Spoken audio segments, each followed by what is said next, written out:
আওয়ামী লীগের নেতাকর্মীরা তাকে চিনতেন পানি জাহাঙ্গীর হিসেবে। ছিলেন শেখ হাসিনার বিশেষ সহকারী, একজন পিয়ন হয়েও কামিয়েছেন 400 কোটি।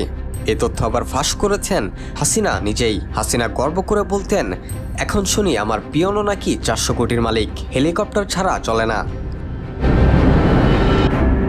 সেই জাহাঙ্গীরের খোঁজ মিলল এবার। দেশে নয়, আছেন যুক্তরাষ্ট্রের নিউ ইয়র্কের মতো বিলাসবহুল শহরে। সম্প্রতি নিউ ইয়র্কে বাংলাদেশ কনসুলেট কার্যালয়ে তাকে দেখা গেছে বলে জানিয়েছেন প্রবাসী সাংবাদিক জুলকারনাইন সায়ের।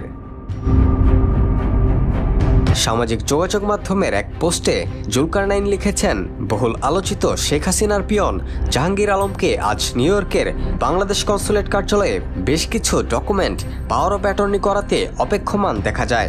400 কোটি টাকার বেশি লোপাট করে পরিবার সহ আমেরিকা পাড়ি জমানো জাহাঙ্গীর এ সময় কখনো টুপি পরে নিজের মাথা সহ পুরো মুখ ঢাকার চেষ্টা করছিলেন, কিন্তু গোপন ক্যামেরায় তিনি ঠিকই ধরা পড়ে যান।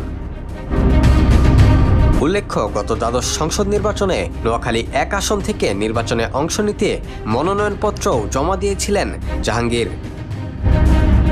Rakibul Hasan, D news, Bangladesh.